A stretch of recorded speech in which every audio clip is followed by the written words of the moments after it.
Well guys, assalamualaikum warahmatullahi wabarakatuh. Jumpa kembali dengan saya Edi Gunawan.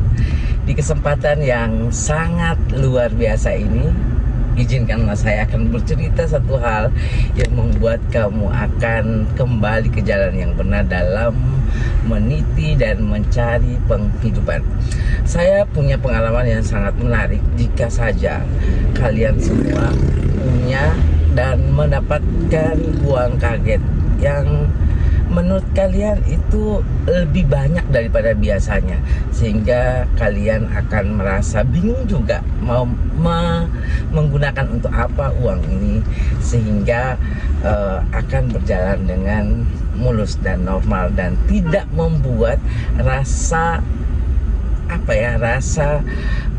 menyesal jika tidak menyalahgunakan, jika nanti kelak kalian tidak menyalahgunakannya. Saya punya pengalaman yang sangat menarik sekitar tahun 2020 sampai 2022 kalau tidak salah. Itu saya mendapatkan satu jackpot dari Tuhan, dari Allah, berupa rezeki yang menurut saya itu sangat banyak gitu.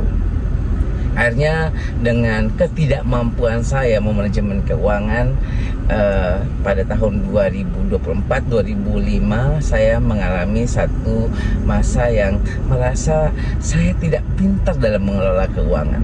Walaupun beberapa orang mengatakan bahwa itu adalah suatu proses yang dilakukan sudah benar. Tetapi yang jadi poin daripada saya bahwa seandainya saja saya telah melakukan hal seperti yang saya ketahui sekarang, maka kemungkinan besar saya tidak akan mengalami masa-masa sulit selama 2-3 tahun ke depannya setelah saya mendapatkan uang kaget dari Allah tersebut. Bukan berarti uang kaget itu adalah hasil dari yang langsung klop dari langit ya, enggak. Saya mendapatkan suatu project, kemudian saya mendapatkan keuntungan melebihi dari kebiasaan pendapatan harian gitu. Jadi naiknya pada saat itu bisa sampai 200 sampai 500% daripada pendapatan harian saya pada saat itu, dan itu berlangsung sekitar 2 tahun. Dan pada saat itu karena saya merasa kaget mendapatkan uang sebanyak itu, akhirnya saya dengan spontan menggunakan uang tersebut untuk berinvestasi secara keseluruhan. Itu adalah poinnya, bahwa menurut teori dan menurut pakar bahwa hal yang saya lakukan adalah salah. Tetapi pada saat itu karena saya tidak mempunyai pengetahuan daripada uang ini habis, karena kita tahu semua bahwa jika saja uang itu ada di kantong kita, ya uang itu punya sifat untuk keluarkan, untuk mencari tempat keluar bagaimanapun caranya. Setuju nggak? Misalnya kita punya uang 1 juta di kantong, jadi dalam seharian itu kita akan gelisah untuk tidak membelanjakan uang itu kalau saja kita tidak mempunyai pemahaman yang benar terhadap manajemen keuangan. Oke, kita kembali terhadap poin yang saya janjikan kepada teman-teman, bagaimana cara mengelola keuangan agar kita tidak merasa kecewa atau merasa penasaran terhadap gimana sih mengalirnya uang yang saya dapatkan tadi. Sebelum kalian menuju ke satu titik yang namanya kaya, bahwa seyogianya kita semua harus memahami ke-6 hal ini. Walaupun tangan saya mengatakan 5 ya, tetapi ini adalah 6 hal yang harus kita perhatikan. Yang pertama, pada saat kita mendapatkan uang atau mendapatkan keuntungan besar terhadap suatu yang kita upayakan, yang pertama yang harus dilakukan adalah menyelesaikan semua utang, baik utang di bank, utang di teman, di pinjol, atau utang dimanapun, sehingga itu akan menyelesaikan setengah dari masalah hidup, ya. Karena saya jamin bahwa seberapa banyak pun uang seseorang, kalau masih punya utang, maka kegelisahan itu akan terus muncul. Pasti ada beberapa di antara kalian yang merasa bahwa benar kata orang mengatakan bahwa lebih enak tidak punya utang daripada punya barang tapi itu adalah hasil utang. Ya, memang sih awalnya itu kita ngerasa bangga dan senang kalau kita punya suatu barang gitu, tapi itu adalah hasil utang. Karena untuk mengutang suatu barang, misalnya mobil saja, itu kita tidak akan dikasih kalau kita mengutang hanya setahun atau 2 tahun saja. Ya minimal leasing itu akan memberikan waktu selama 3-5 tahun untuk melunasi pembayaran mobil tersebut.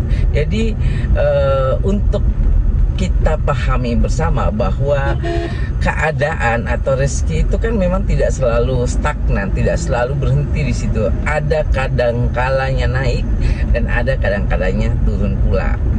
Jadi hal yang pertama yang saya tekankan kepada teman-teman semua, jikalau saja punya pendapatan yang lebih dari biasanya dan itu sangat banyak, maka hal pertama yang harus dilakukan adalah menyelesaikan utang, ya, baik itu utang di bank, di pemerintah lainnya, swasta, orang, ataupun pinjol sekecil apapun itu utang.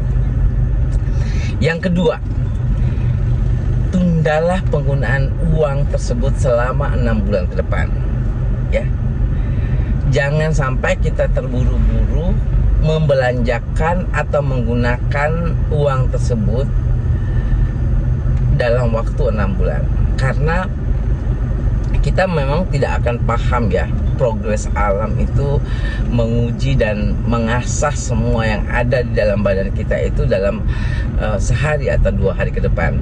Tapi untuk menjaga keadaan itu akan berjalan seperti normal, yaitu dengan menunda semuanya tentang harapan dan keinginan kita itu terhadap penggunaan uang itu dalam bentuk disimpan di tempat tertentu, baik itu secara manual atau bisa saja melalui pihak bank atau dalam bentuk investasi yang liquid seperti emas dan sebagainya. Jadi jangan membuat suatu perencanaan membuka usaha dan sebagainya selama 6 bulan ke depan, karena itu akan menjaga vibrasi ketenangan dalam kita berusaha dan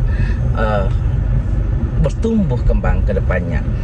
Sehingga dalam rentan 6 bulan ke depan itu kita akan berpikir secara matang dan kita akan mendapatkan pengolahan pikiran yang baik, dengan catatan bahwa uang yang kita gunakan itu adalah tidak mengurangi nilai sebanyak mungkin dari nilai awal.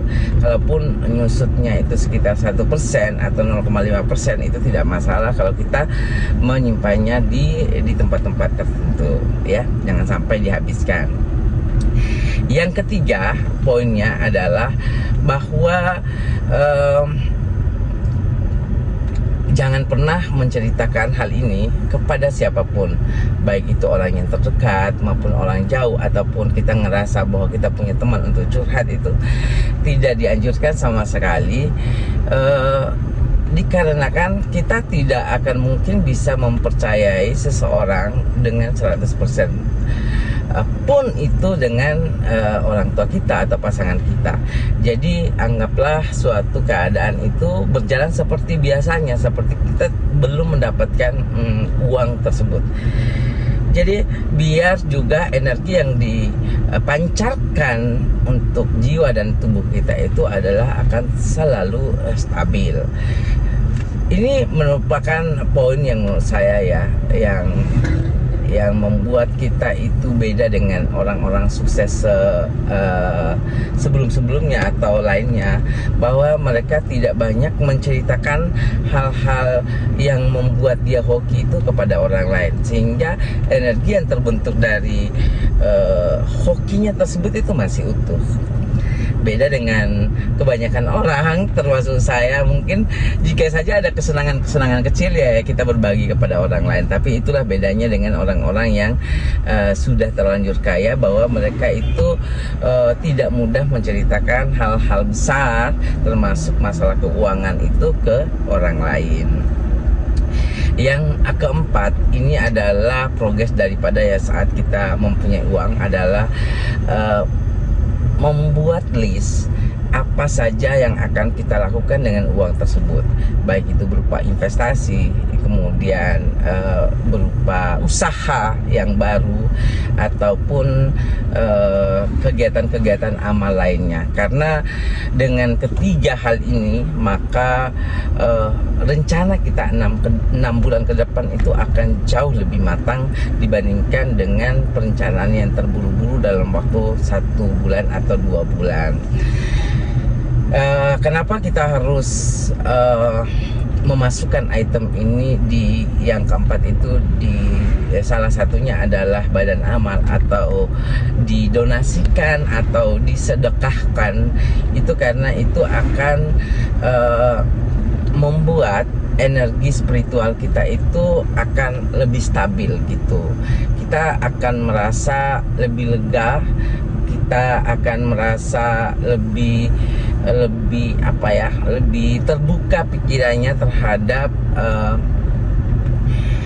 ada bagian orang lain terhadap duit ini. Jadi menurut hematnya memang bahwa item untuk didonasikan, disedekahkan atau diberikan ke badan amal itu memang sewajarnya itu sangat-sangat diperlukan.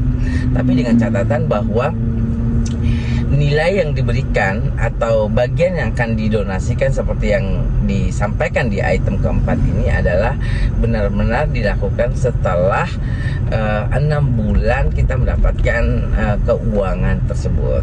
Oke. Ini adalah hal yang kelima yang saya ingin memberitahu kepada teman-teman, bagaimana sikap daripada para milioner, para pengusaha sukses itu dalam menjaga dan menata keuangannya, sehingga mereka tidak merasa bahwa ada yang salah dalam hidupnya dan tidak merasa kecewa ya. Yang kelima adalah sisipkan dana dari tersebut itu sebagai dana, bisa jadi dana maintenance, bisa jadi dana darurat, bisa jadi dana untuk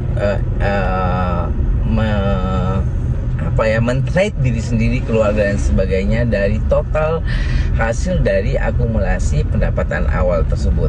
Jadi jangan mengabaikan tentang keluarga ya, tentang keluarga, karena tujuan kita mencari kehidupan yang lebih layak dan menimbun keuangan atau duit itu memang adalah salah satunya adalah untuk membahagiakan, men-trade diri kita sendiri atau men-trade keluarga, anak, saudara, orang tua dan sebagainya.